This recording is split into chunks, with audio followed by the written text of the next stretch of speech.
이 시간에 확실한 것을 확신하라 라는 제목으로 말씀을 나눕니다. 어느 한 주인이 자신의 밭에 씨앗을 뿌립니다. 매우 기대하는 마음으로, 고대하는 마음으로 씨앗을 뿌립니다. 장차 자라서 열매 맺기를 기다리는 마음으로 뿌리죠. 주인이 이렇게 수고하며 씨앗을 뿌리는 모습을 종들은 보고 있습니다. 저렇게 가꿔야 되는구나, 저렇게 뿌려야 되는구나, 저렇게 철마다 때마다 수고해야 돼야 하는구나. 종들 또한 주인의 모습을 보며 함께 열매 맺을 그날을 기다리고 있습니다. 시간이 지나고 뿌려진 씨앗에 싹이 나고 추수할 때가 되어 나가 보니 그 밭 전체에는 가라지들이 많이 나와 있는 것입니다. 주인의 원수가 밀밭에 가라지를 뿌렸기 때문입니다. 가라지는 매우 특별한 잡초입니다. 밀과 너무 비슷하게 생겨서 줄기에 밀보다 털이 조금 많다는 것 빼고는 그 뿌리를 뽑아보지 않고서는 그것이 밀인지 가라지인지 알 수가 없습니다. 가라지의 열매를 먹게 되면은 설사, 현기증, 구토 등을 일으키는 매우 독성이 많이 있습니다. 가치가 없기 때문에 추수하고 나서 그것을 다 불태워 버립니다.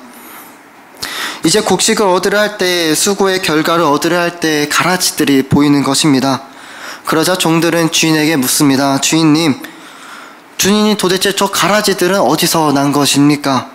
분명 우리가 받고 주인님이 좋은 씨앗들만 뿌리는 것을 우리도 받고 주인님도 아시는데 도대체 저 가라지들은 어디서 난 것입니까?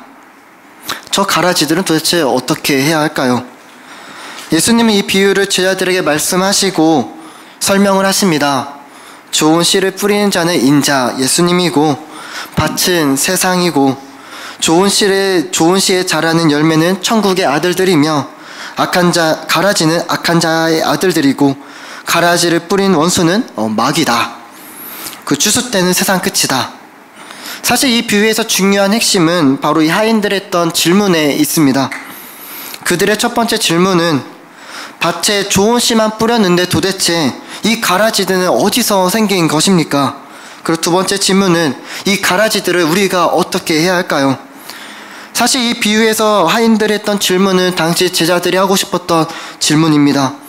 또한 하인들이 하고 싶었던 그 질문을 현실 속에서 살아가고 있는 우리들의 질문이기도 합니다. 예수님께서 오셨고 예수님이 오셔서 천국 복음이 전파되고 마음이 상한 자를 고쳐지고 포로된 자는 자유케 되고 선포하셨는데 슬픔이 가득한 자들에게 화관의 찬송의 옷을 입혀주겠다고 하셨는데 여전히 이 땅에는 고통이 가득한 것입니다. 메시아를 통해서 하나님 나라가 이루어지고 그곳에는 공의와 의가 실현된다 하셨는데 여전히 이 땅에서는 악이 너무나도 많은 것입니다. 묻고 싶지 않을까요? 예수님을 믿으면 내 삶이 달라지고 예수님을 믿으면 삶의 고통이 사라지고 어떠한 모든 기도가 다 응답되고 잘 될 줄 알았는데 어떻게 예수님을 믿고 있으나 여전히 내 안에 병이 있고 고통이 있고 아픔이 있고 내가 기도하고 있는 그 대상자가 그 하나님인데 전능하신 하나님인데 능치 못한 일이 없다고 말씀하시는 그 하나님임에도 불구하고 여전히 우리들의 삶 속에는 악이 고통이 끊이지 않는 것입니다. 그럴 때 묻고 싶지 않을까요? 그 질문에 예수님의 대답은 이러합니다. 악한 자들이 가라지를 심었다. 이 말의 의미는 아직도 악의 세력들이 이 땅에는 남아있구나. 하나님의 나라는 임했지만 여전히 악은 흥왕하고 여전히 그들의 세력은 강하기만 하구나. 한 번 더 제자들은 묻습니다. 그렇다면 이 악들은 어떻게 해야 할까요? 어떻게 해야 할까요? 뽑아버릴까요? 아니면 우리가 악한 세상에서 그만 포기할까요? 그러자 예수님의 대답은 매우 간단합니다. 기다려라. 기다려라. 내가 다시 올 때 추수할 때까지 너희들은 기다리고 견뎌라. 그들의 악한 그 모습을 그저 가만히 두라. 그런 기다림 속에 살고 있는 초대교회 성도들은 너무나도 괴로웠습니다. 이 예수님의 비유를 말씀을 들은 이 제자들은 사도가 되어 그들은 교회 그 성도들의 이 세상에 씨앗을 많이 뿌립니다. 씨앗을 뿌려요. 복음의 씨앗을 뿌립니다. 그 결과 교회는 자라나게 됩니다. 초대교회는 강력하게 일어났습니다. 구원받는 성도들이 매우 많아졌죠. 복음이 전달되고 전수되고 흘러갑니다. 사도 요한의 제자인 폴리카르포스라는 인물이 있습니다. 그는 폴리카르포스의 순교의 체계에서 당시의 기독교인들에 대한 설명을 이렇게 평가합니다. 그들은 하나님을 사랑하고 경외하는 족속들이다. 당시 이방인들이 보기에 당시 예수를 믿고 있는 사람들의 삶의 모습을 이렇게 표현합니다. 그들은 제3의 족속이다. 유대인이나 이방인들과 다른 삶의 방식대로 예수 믿는 자들은 살아갔기 때문입니다. 그리스도인들은 고결하고 하나님의 사랑을 받으며 하나님을 두려워하고 경건한 사람들이었습니다. 초대교회 성도들은 불신자들이 보기에 하나님을 사랑하는 자, 하나님의 사랑을 받는 자, 그리고 거룩하고 경건하며 선한 자들이었습니다. 그런 그들에게 주어진 것은 바로 박해였습니다. 첫 번째 박해한 황제는 바로 네로죠. 우리가 잘 알고 있는 네로 황제입니다. 네로는 자신의 생일날 케이크에 불을 켜지 않고 자신의 도시에 불을 킵니다. 그것이 바로 로마 대화재로 이어지게 되죠. 그 화재로 인하여 엉뚱하게도 그 책임이 네로에게 돌아가는 것이 아니라 그리스도인들에게 돌아가게 됩니다. 로마의 그 대화재로 인하여 14구역에 있었던 로마의 시는 10군데가 불로 타게 됩니다. 단 4군데만 안전하게 보호받았지 나머지는 다 불의 영향을 받게 됩니다. 얼마 전에 저희가 강릉에서 불이 났었죠. 한 도시가 불에 타는 모습을 보면 사람들은 멸망이다, 큰일이다, 재앙이다 했는데 로마라는 큰 지역 도시 그 나라 속에 10군데 이상이 불에 잠기게 됩니다. 그리고 그 책임을 바로 기독교인들에게 돌리죠. 왜죠? 그들은 제3의 족속으로 봤기 때문입니다. 제3의 족속이란 말하는 당시 사람들의 오해가 있었습니다. 기독교인들은 부도덕하다. 동굴 속에서 남녀들이 모여서 예배드리는 그 모습을 보며 그들은 음행하다, 근친한다 생각했습니다. 또한 기독교인들은 불의한 자로 보았습니다. 성찬식을 하죠. 근데 그들의 성찬식을 저들은 떡을 먹는다, 살을 맞는다, 진짜 실제적인 자신의 자식을 잡아먹는다고 그들은 오해했습니다. 사실 그들이 로마가 기독교인을 핍박한 가장 큰 이유는 로마는 국가 지상주의인데 이 로마는 영원한 나라인데 기독교인들은 그 로마를 보며 너희들도 망한다. 로마인들은 오락을 지키고 사치를 죄라 여기지 않는데 기독교인들은 그들의 모습 보며 그것은 죄다 말하니 너무나도 싫어했습니다. 방화의 책임을 기독교인에게 돌리고 근거 없는 고소가 뒷받침되어 초대교회 성도들은 이전이나 이후에나 볼 수 없었던 바로 피의 향연을 맛보게 됩니다. 허다한 무리의 성도들이 더러는 십자가에 못 박히게 되고 허다한 무리의 성도들은 경기장에서 짐승의 탈을 쓴 채 찢겨 나가기 시작합니다. 그리스도인이라는 그 이유 하나만으로 남녀들이 몸에 기름을 바르고 송진을 바른 채 소나미에 박혀 점화가 됩니다. 그 모습을 횃불에 타오르는 그 인간의 기독교인들의 모습을 보며 군중들은 즐기고 행복해합니다. 네로의 박해로부터 시작된 그 고통은 230년간 지속되게 됩니다. 그 시대 성도들이 바로 이 마태복음 13장에 있었던 그 비유의 말씀을 보면서 어떤 생각을 하게 되었을까요? 주님, 도대체 이 가라지, 이 악한 세상들의 그 박해와 고통을 어떻게 해야 합니까? 도대체 이들은 어디서 난 것입니까? 언제까지 나는 참아야만 합니까? 내 남편이, 내 자녀가 처참하게 조롱거려야 되고 있는 그 현실을 보면서 과연 나는 언제까지 이것을 봐야만 한 것입니까? 사도들 가운데 가장 이 두려움의 심판을 보고 있었던 자가 바로 세례 요한이죠.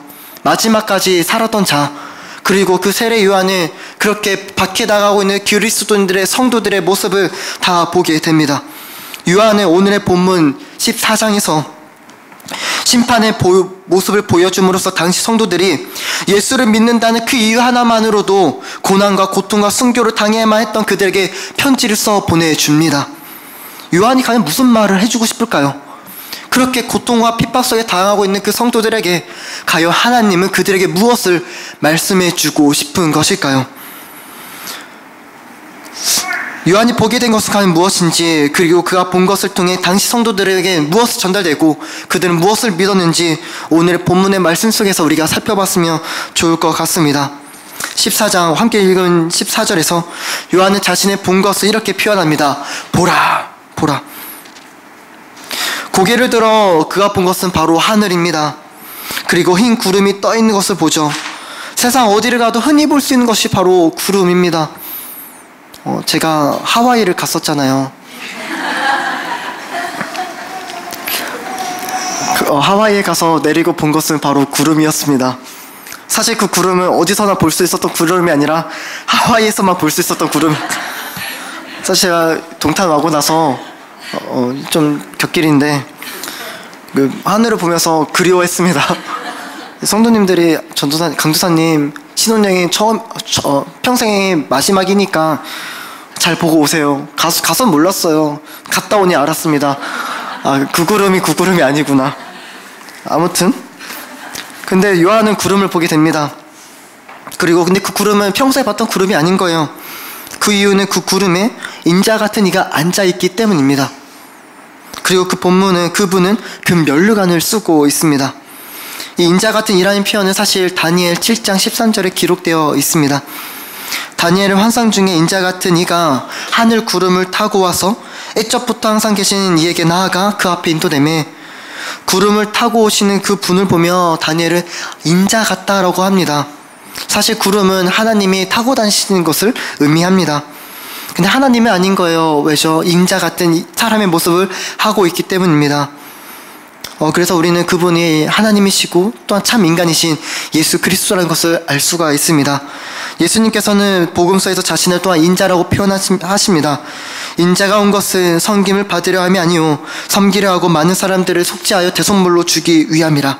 끊임없이 예수님은 자신을 인자라고 표현합니다. 그 예수님께서는 지금 낫을 들고 계십니다.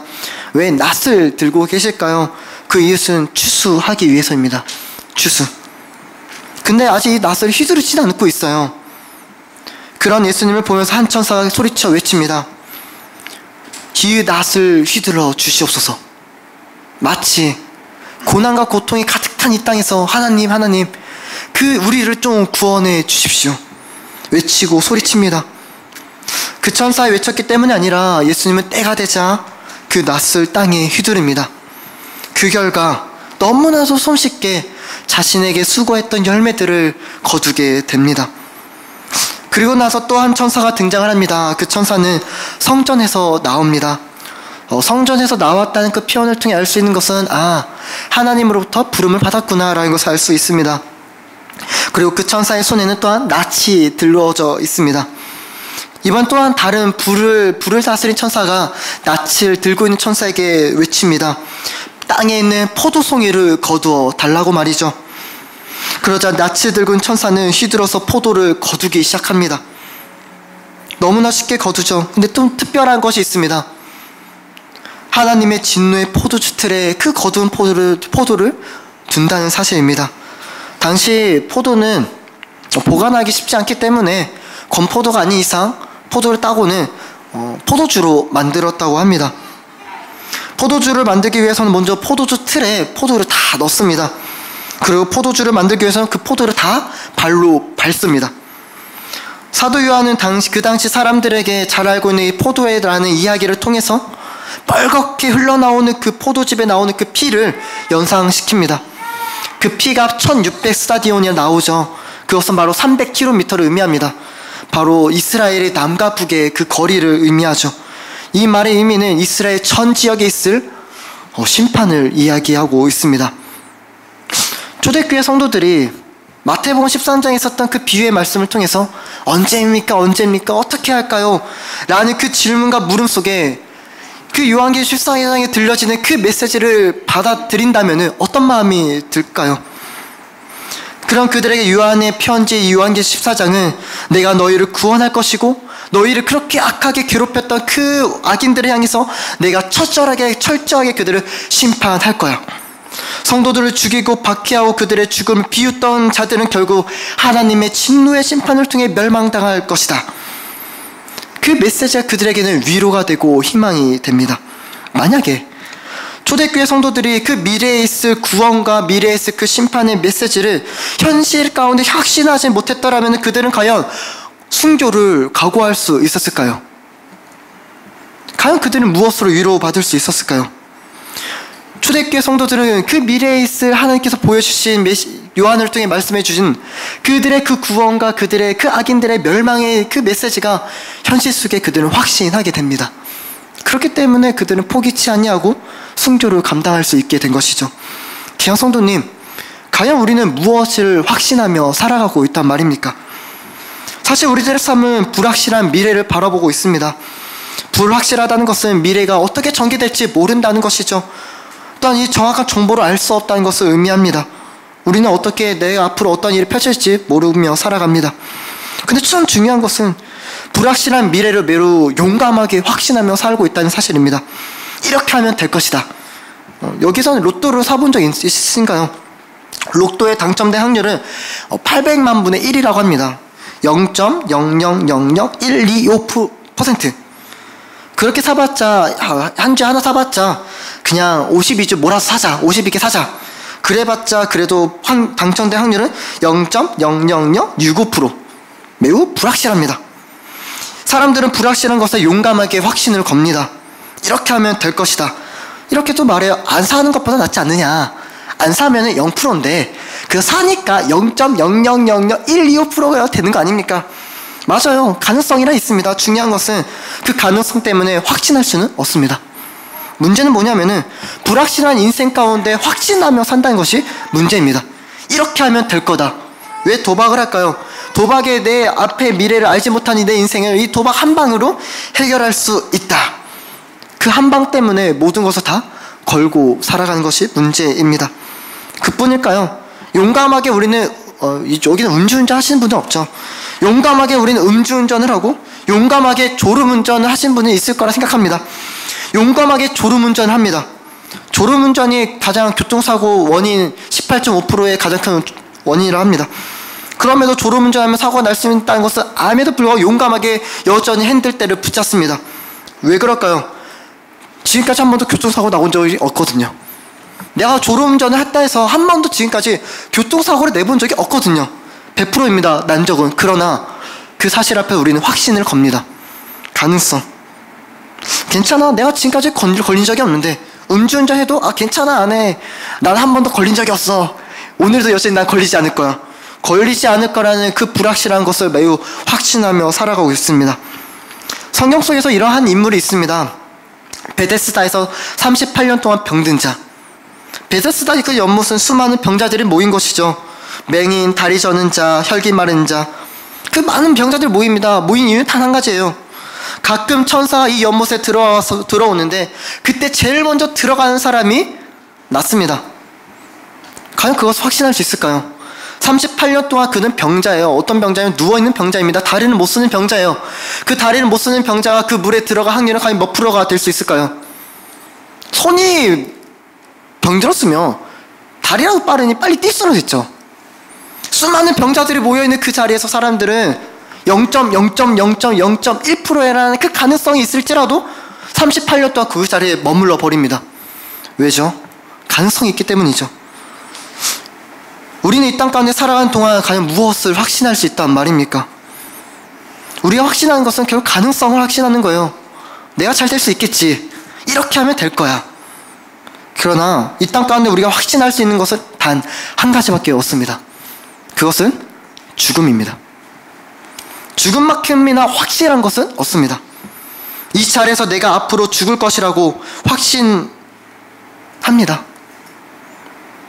또한 그것을 내가 죽지 않을 거라고 불확실한 사람은 어느 누구도 없습니다. 근데 중요한 것은 그토록 확실한 그 죽음을 우리는 불확실하게 믿는다는 사실입니다. 애매하게 믿어요.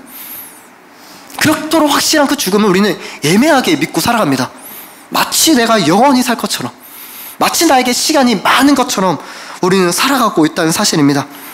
그 애매한 믿음 때문에 내가 언젠가 죽을 수 있다는 그 죽음의 죽을 수 있다는 것을 죽음을 가능성으로, 그 죽음을 구석으로 몰아놓고 살아가고 있습니다. 죽는다는 것은 10살짜리나 20대나 50대나 상관없이 동일합니다. 죽음을 믿기는 믿는데 그 애매하게 믿기 때문에 죽음이 나의 삶 가운데 영향을 미치지 못합니다. 죽음이 나의 삶 가운데 있을 거라는 걸 믿나요?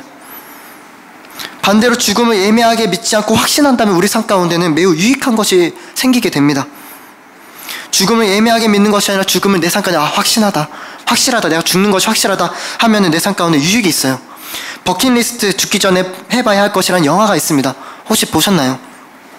가난하지만 한평생 가정을 위해 헌신한 살았던 사람 카터가 나옵니다.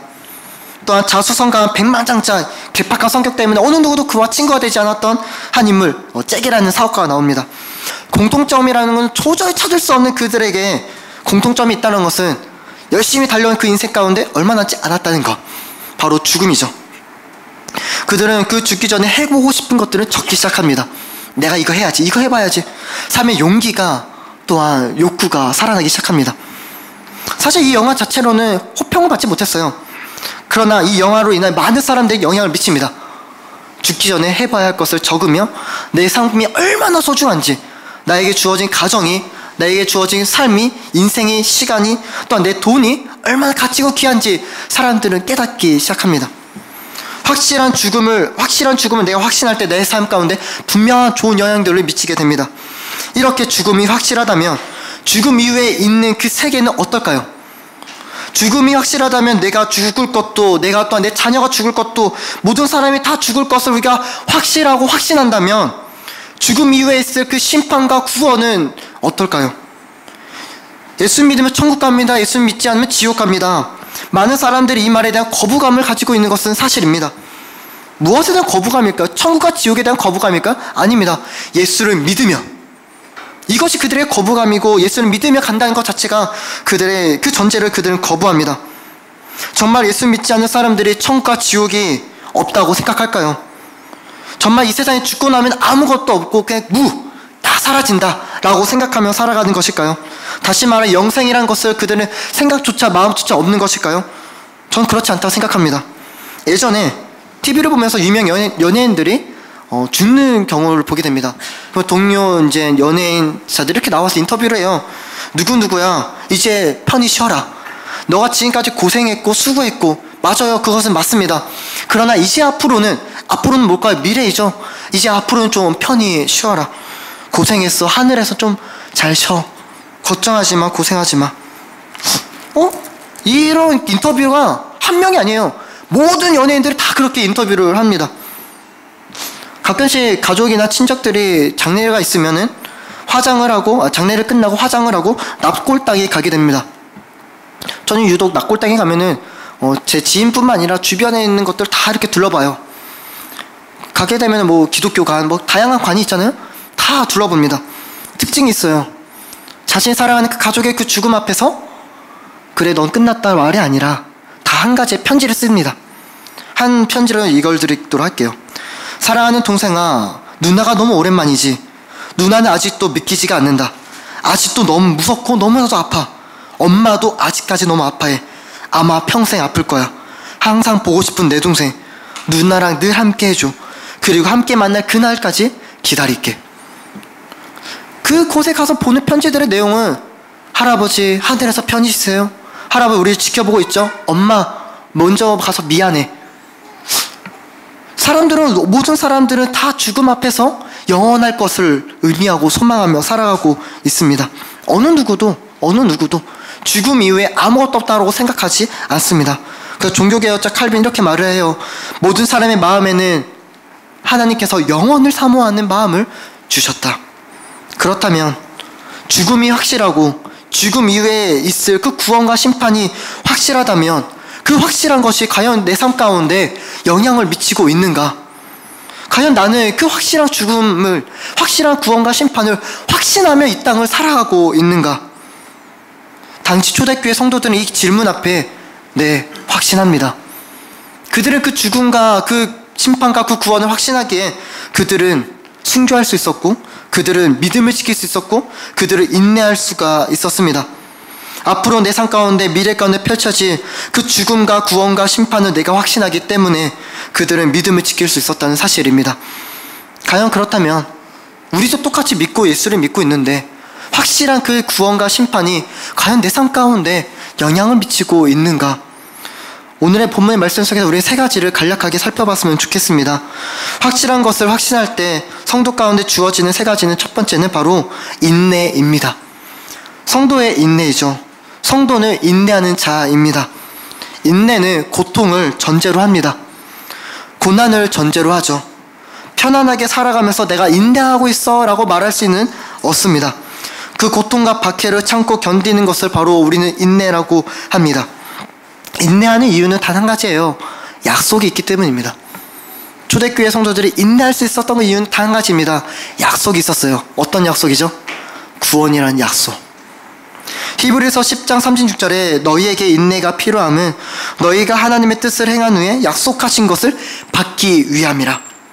인내하는 자에게 주어진 것은 약속입니다.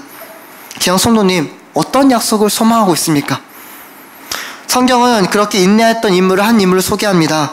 야고보서 5장 11절에 그는 바로 욥입니다. 욥. 보라, 인내하는 자를 우리가 복되다 하나니 너희가 욥의 인내를 들었고 주께서 주신 결말을 보았거니와 주는 가장 자비하시고 긍휼히 여기는 자이시니라.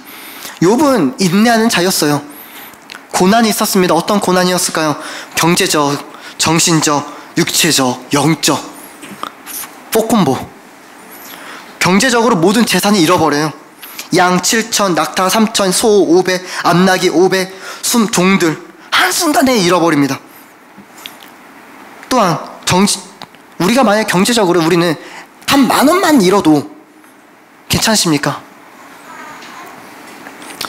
좀 올려볼까요? 100,000원만 내가 속임을 당하면은 괜찮으십니까? 만약 내가 100만원을 뜯겨먹었다 하면은 그 고난이라 여기시면 괜찮으십니까? 경제적 고난이 그에겐 닥쳐왔어요. 또한 정신적 고난이 있었습니다. 그의 사랑하는 자녀들이 죽었어요. 아들 7, 딸 3, 한순간 잃어버립니다. 내 자녀가 조금이라도 우리가 아프면 고난이라 여깁니다. 하나님, 어떻게 저한테? 욥은 한순간에 잃어버립니다. 그뿐일까요? 육체적 고난. 다리에서 발바닥부터 정수리까지 종기가 생깁니다. 정수리까지 종기가 생기는데 욥은 그 질긋으로 몸을 팍팍 긁습니다. 우리는 조금이라도 아프면 고난이 여깁니다. 하나님, 어떻게 저한테 이런 아픔을 주십니까? 욥은 발바닥부터 정수리까지 온몸이 다 아파서 팔팔 긁습니다. 또한 영적인 고난은 자신이 그토록 친했던 친구들은 와서는 너가 죄인이다, 너가 잘못했다, 심지어 하나님조차도 침묵하고 있다는 사실입니다. 하나님 조금만이라도 내 삶 가운데 없는 것처럼 침묵하신 우리는 어떤 것을 느낄까요? 하나님, 너무하신 거 아닙니까? 경제적, 정신적, 육체적, 영적, 네 가지 고난은 순간적으로 다 당한 자가 욥입니다. 그 욥은 그런 고난 앞에서 그의 태도는 인내였습니다. 견뎌요. 육체적 고난 앞에서 견디고 정신적 고난 앞에서 끝까지 견딥니다. 그가 견딜 수 있었던 이유는 무엇일까요? 약속이 있었기 때문이에요. 약속. 어떤 약속일까요? 내가 못해서 내 가족이 벗김을 당한 데에도 내가 육체 밖에서 하나님을 보리라. 그가 갖고 있었던 약속은 내가 이렇게 죽는다 할지라도 육체 밖에서 결국 하나님을 보는 것. 욥이 인내할 수 있었던 것은 하나님이 살아계시고 나의 그런 억울함을 하나님께서 풀으실 것이고 하나님께서 심판하실 것을 그는 믿었기 때문입니다. 귀한 성도님, 구원을 확신할 때 우리 안에는 인내할 수가 있어요. 우리가 과연 약속을 얻고 싶어하는 것은 무엇입니까? 이 악한 세상 가운데 우리 인내하기를 거부합니다. 하나님, 언제입니까? 하면서 하나님, 난 도무지 이 불편함을 참을 수가 없습니다. 그리고 그 불편함 때문에 우리는 오히려 내가 심판자가 되려고 합니다. 나에게 불편함을 주는 그 사람에 대해 내가 심판장이 되고 내가 말로 심판하는지 복수로 심판하는지, 또한 우리는 그들에게 동일한 인내하고 견디기보다는 복수하기를 원하는 것이 우리들의 모습입니다. 그러나 귀한 성도님, 우리가 앞으로 있을 그 구원이 내가 확신한다면 그것은 우리 가운데 인내할 수 있도록 만들 줄 믿습니다. 또한 확실한 때 성도에게 주어진 것은 바로 믿음입니다. 믿음은 오늘 본문 말씀에서는 성도들은 믿음을 지킨다고 표현합니다. 지킨다는 것은 그 믿음을 보존한다, 그리고 그 믿음을 간직한다는 것을 의미합니다. 믿음을 왜 보존할까요? 내가 믿음을 보존해야 하는 이유가 있더라면 그것은 다른 이에게 전수해야 하기 때문입니다. 당시 성도들이 그렇게 말도 안 되는 고난과 박해 속에서 그들의 예수에 대한 믿음을 지킨 이유는 내가 이 믿음을 지켜야 그 믿음을 전해줄 수 있기 때문에, 내가 그 고난과 박해 앞에서 내가 흔들리지 않고 여전히 견고하게 서 있어야만 내 자녀들이 나를 보고 그들 또한도 버티고 서 있을 수 있기 때문에, 믿음을 보존하고 지키는 이유는 믿음의 본이 되기 위해서입니다. 믿음의 본이 되어야 믿음의 본이 되기 위해서 믿음을 보존하는 것이죠. 다니엘과 세 친구들은 바벨론에 끌려가게 됩니다. 당시 바벨론과 그 세 친구들 나이는 약 16살, 우리 청소년이라는 표현을 하죠. 청소년들이었습니다. 다니엘, 미사엘이란 이름은 하나님 엘로힘을 뜻합니다. 또한 하나냐, 아사랴는 아도나이, 야훼를 뜻합니다. 아무래도 그 부모님들은 이 자녀들을 매우 신앙 있는 부모님이기에 그 아이들을 신앙 있게 가르치고 성장하고 싶었던 것 같습니다. 하지만은 그렇게 포로로 끌려와서 그들의 이름을 바꾸기 시작하죠. 다니엘이란 이름은 하나님의 심판하시다라는 이름을 벨드사살, 여신이여 왕을 보호하소서. 하나냐는 야훼, 여호와는 은혜로우시다 라는 뜻을 사드라, 나는 하나님을 두려워하다. 미사엘이라는 이름은 하나님이 누구시냐 라는 이름을 메삭으로 바꿉니다. 메삭의 이름은 뜻은 나는 하나님 앞에서 무시되고 수치스럽고 낮아졌다. 아사랴라는 이름은 여호와는 도우셨다라는 뜻을 아벤느고를 바꾸는데, 아벤느고는 바벨론의 신 느보의 종이다. 그들은 하나님 믿는 사람들인데 그들의 이름을 바꿔요. 우리나라 창씨개명을 했었잖아요. 우리나라 창씨개명 했을 때 그들은 거부합니다. 좌절했었어요. 그러나 이 다니엘과 세 친구들은 그곳에서 믿음을 지켜나가기 시작합니다. 비록 자신의 이름을 없을지라도 그들은 믿음을 지킵니다. 보존해요. 이유는 단 가지입니다. 왜죠? 내가 믿음을 지켜야 이 먼 땅에서, 예루살렘 성전이 보이지도 않는 그 먼 땅에서 내가 믿음을 지켜야 내 후손들이, 내 자녀들이 이 땅에서 하나님 향한 믿음을 지킬 수 있기 때문에, 그들의 믿음을 지키기 때문에 왕의 음식과 그가 마시는 포도주를 거부합니다. 그들은 믿음을 지키기 때문에 왕이 세운 그 금신상 앞에서 죽는다, 절해라, 너희들 풀무불에 던질 것이다 라고 할지라도 그들은 믿음을 지킵니다. 왕 말고 다른 에게 절을 하는 자에게는 사자굴에 던지다 할지라도 그들은 믿음을 지킵니다. 믿음을 지킵니다. 기아선은 우리는 과연 믿음을 지키고 있나요? 내가 지키고 있는 그 믿음을 과연 내 자녀들에게 물려줄 믿음이 과연 있는 것일까요? 한 이야기를 소개해드리도록 하겠습니다. 비록 가난했지만 정직했던 한 아버지와 그리고 신앙심이 깊은 그 어머니, 누구보다 따뜻하고 이해심이 많은 누나가 있어 행복한 어린 소년이 있었습니다.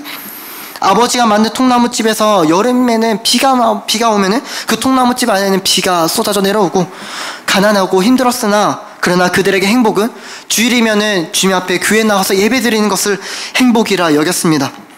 어머니는 가정이 너무나 가난했기 때문에 자녀에게 풍요로운 교육을 해주지 못했습니다. 그러나 함께 자연을 관찰하며 휴식을 느끼며 쉴 때마다 그에게 찬양을 들려주고 성경 이야기를 들려주고 요셉의 이야기, 다니엘의 이야기를 들려주며 살았습니다. 그러다 어느 날 그 어머니는 풍토병에 앓아 그 아이가 10살이 되던 해 죽습니다. 이때 어머니는 내가 여러 번 읽었던 그 낡은 그 성경책, 그 신앙과 그 믿음, 그 달란트 하나만을 전수해주고 남겨주게 됩니다. 그는 커서 이렇게 말을 합니다. 내가 아직 어려 글을 읽지 못할 때 어머니께서는 날마다 성경을 읽어주셨고 나를 위해 기도해주는 기도하는 일을 쉬지 않았으며, 통나무집에서 읽어주시던 그 성경 말씀과 기도 소리가 지금 내 마음에 울리고 있네. 나의 오늘, 나의 희망, 나의 모든 것을 천사와 같은 어머니께로부터 나는 받은 것이라네. 그렇게 물려받은 그 신앙을 받은 자가 누구였을까요? 바로 아브라함 링컨입니다. 그가 받을 수 있었던 것은 어머니의 신앙밖에는 없었습니다. 내가 물려주고자 하는 것이 무엇일까요? 돈인가요? 힘인가요? 아니면은 아파트인가요? 과연 내 자녀들에게 나는 지금 무엇을 물려주고 있단 말입니까? 내가 믿음을 지키고 있다면, 내가 믿음을 지금 보존하고 있다면 과연 나에게 물려주고 싶은 것은 무엇이 있을까요? 초대교회 성도들은 그 바퀴 앞에서 그들의 신앙의 태도는 우리는 본받게 됩니다. 믿음을 지켜요. 예수님, 하나님에 대한 믿음을 지킵니다. 그래서 그는 죽습니다. 하나님에 대한 믿음이 있기 때문에 그는 순교합니다. 왜요? 약속이 있기 때문이죠. 장차 나의 죽음을 인하여 그들이 살아날 것을 우리가 믿음을 지켜야 할까요? 앞으로 있을 그 약속, 하나님, 이 자녀 또한도 확실한 죽음 앞에 그들을 가운데도 믿음을 더하여 주시옵소서. 마지막으로 확실한 것, 확신할 때 성도에게 주어지는 마지막 세 번째는 바로 주 안에서 죽는 자에 주는 것은 바로 복입니다. 어떤 복이냐? 주 안에서 죽는 자가 복되다 말하는데 그 복은 부활의 복입니다. 주 안에서 죽는다는 말의 의미는 다시 바꿔 말하면 주 안에 다시 산다는 것을 의미합니다. 바울은 고린도전서 15장 이렇게 말합니다. 형제들아, 내가 그리스도 예수 안에서 나는 날마다 죽노라. 바울은 날마다 죽는데요. 그 말의 의미는 뭘까요? 고린도전서 15장에서 날마다 죽노라 말을 했을 때 고린도전서 15장은 바로 부활을 의미하고 있습니다. 바울은 고린도전서 15장에서 부활에 대한 이야기를 하면서 이렇게 말을 합니다. 만일 죽은 자의 부활이 없다면 그리스도도 다시 살아나지 못했으리라. 그리스도께서 다시 살아나지 못하셨다면 우리가 전파하는 것도 헛것이고 우리의 믿음도 헛되다. 또 우리가 하나님의 거짓 증인으로 발견되리니 우리가 하나님이 그리스도를 다시 살리셨다고 증언하는 것도 헛되다. 그리스도께서 다시 살아나신 일이 없으면 우리들의 너희의 믿음도 헛되다. 만일 그리스도 안에서 우리가 바라는 것이 다만 이 세상뿐이면 모든 사람 가운데 우리가 더욱 불쌍한 자이니라. 바울은 이렇게 말해요. 그리스도 안에서 우리가 바라는 것이 이 세상뿐이라면은 이 세상 가운데 우리가 잘 먹고 잘 사고 남들 가운데 떵떵거리고 살아가는 것이 기죽고 살아가는 것이 이 세상에 바라는 것이라면은 우리는 더욱더 불쌍한 자다고 말을 하고 있습니다. 그리스도 안에서 우리가 바라는 것이 다만 이 세상뿐이라면은 우리는 기복주의자가 됩니다. 예수 믿으면 잘 되고 잘 풀리고 승승장구해서 승진하고 돈을 많이 벌고 아픈 것이 없고 복 받기를 바라는 그 삶, 우리의 소원이 우리가 바라는 것이 이 세상뿐이라면은 우리는 철저한 기복주의가 된단 말이죠. 그 마음을 가진 자들에게 향해서 바울이 이렇게 말합니다. 이 땅에서 그것이 정말 우리의 소망이라면은 예수 믿는 것이 불쌍하다고 말합니다. 왜 그럴까요? 예수 믿지 않는 자들이 예수를 믿는 자들보다 더 잘 살고 있기 때문입니다. 우리의 이 땅을 살아가는 삶의 소원이 잘 먹고 잘 살고 승승장구하는 것이 있다라면은 우리는 예수 믿기를 거부하고 포기해야 합니다. 왜죠? 예수 믿지 않아도 잘 살고 있어요. 예수 믿지 않은 자들도 건강합니다. 예수 믿지 않은 자들도 행복하게 살아가고 있단 말이죠. 그러나 부활이 있다면 내가 소원하는 것이 이 세상일 뿐이 아니라 내 아이 소원이 부활의 소망을 가지고 있다면 우린 이 땅의 삶에 연연하며 살아가지 않을 수가 있게 됩니다. 이 세상의 삶뿐이라면 예수 안 믿고 살아가는 것이 훨씬 더 편하죠. 주일날 교회 나올 필요도 없고 가족들과 함께 시간을 보내는 것이 더욱더 유익합니다. 그러나 부활이 있다면 근데 한 가지 더 중요한 사실은 우리는 그 부활을 확실하지만 너무나도 애매하게 믿고 있다는 사실입니다. 그 부활을 애매하게 믿기 때문에 가능성으로 보면 이 세상을 즐기지도 못하고 또한 이 세상 가운데 자유하지 못하고 살아가고 있다는 사실입니다. 신앙생활하면서 소망은 무엇일까요? 내가 잘 먹고 잘 살고 떵떵거리는 삶? 아니죠. 바로 부활입니다. 내가 죽는 그날에, 그 구원의 날에, 그 아름다운 그날, 누가 감히 박해와 고난에 순교당하고 있는 그 초대교회 성도들을 향해서 불쌍하다고 말할 수 있는 사람이 누가 있을까요? 그냥 좀 세상과 타협하지, 그냥 좀 세상 가운데 살다가 좀 잘 살지, 뭐 좀 열심히 살아보겠다고 구태여 그렇게 믿음을 지키며 신앙을 지키냐. 그러나 우리가 감히 그들을 향해서 불쌍하다 말을 할 수 있을까요? 부활이 있게 이 땅에서 그들의 살았던 그 삶은 가장 귀합니다. 그들의 옷에 묻었던 그 순교자의 그 피들, 때묻고 어눌룩진 너덜너덜해진 그 옷들, 결국 부활이 있게 그들의 옷은 아름다운 흰옷으로 바뀌기 때문입니다. 부활이 있게 우리들의 죽음은, 이 땅의 삶은 고난으로 인하여 찢겨진다 할지라도 부활의 날 아름다운 모습으로 변화되게 우리는 그날을 소망해야 할 줄 믿습니다. 말씀을 정리하면서 그렇게 확실한 것, 구원과 그 심판을 확신한 그 성도들의 모습 속에는 인내가 있었고 믿음이 있었으며 주 안에서 죽을 수가 있었습니다. 그들을 향해서 성경은 마지막 13절의 마지막 절에 복이 있다 말을 하고 성령이 이르시되 그러하다 그들의 수고를 그치리니 쉬리니 이는 그들의 행한 일이 따름이라. 그들의 행한 일이 따름이라 이 말의 의미는 하늘에 계신 하나님께서 마지막 심판의 때 진정한 그리스도인이구나, 너희가 정말 그리스도인이라는 증거가 된다는 사실입니다. 그 증거는 바로 인내며 믿음이며 주 안에서 죽는 것이었습니다. 귀한 성도님, 결국 하나님은 우리들의 삶을 인정하실 것은 내가 이 땅 가운데 하나님 잘 먹고 잘 살았습니다가 아니라, 하나님 내가 이 땅 가운데 그리스도의 복음 때문에 인내했고요, 내가 그 약속을 얻길 것을 믿었기에 인내했고요, 내가 믿음을 지켰으며 내가 주 안에서 죽었으며 소망을 가졌습니다. 그것이 우리의 증거가 되는 귀한 성도님 되시기를 간절히 소망합니다. 우리 함께 기도했으면 좋겠습니다.